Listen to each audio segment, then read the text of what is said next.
Nous, on est riches parce qu'on est en train d'appauvrir l'Afrique, de nouveau, l'Amérique latine, l'Asie. Nous sommes nous les responsables de ces millions de morts.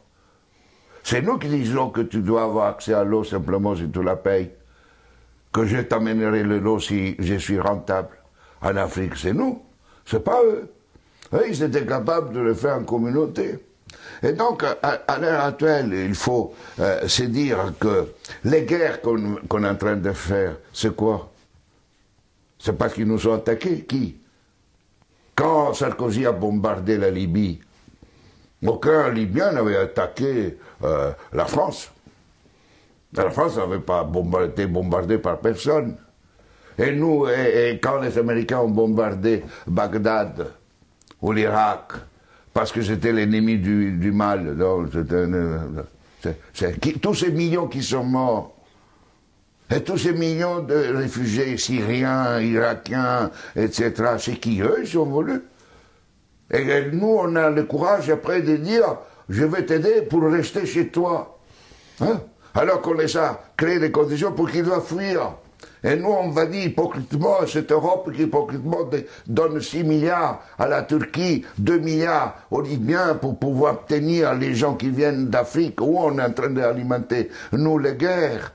Mais il faut s'arrêter de se raconter des balivernes ici. Hein? Il faut s'arrêter. La guerre ne se fait plus parce qu'on tue l'ennemi.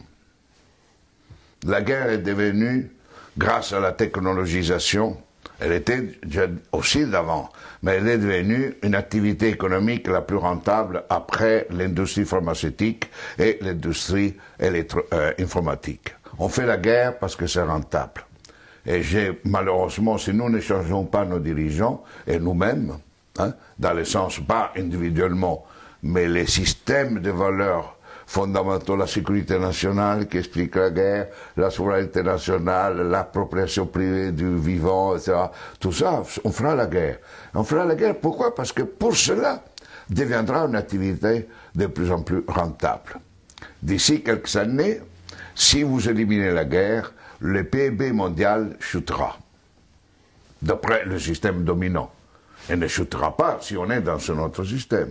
Au contraire, la guerre, la disparition de la guerre sera une source de richesse. Mais c'est pour cela que les dominants à l'heure actuelle ne veulent pas réduire les armements, ne veulent pas réduire les occasions de guerre. Parce qu'imaginez-vous la France sans la guerre. Que serait comme économie? Imaginez-vous les États-Unis sans guerre, deviendraient des pauvres. Des économies pauvres. Donc aujourd'hui, on est entré dans une phase où on fait la guerre parce que c'est rentable. Et vous n'aurez aucun dirigeant actuel du monde qui arrêtera la guerre.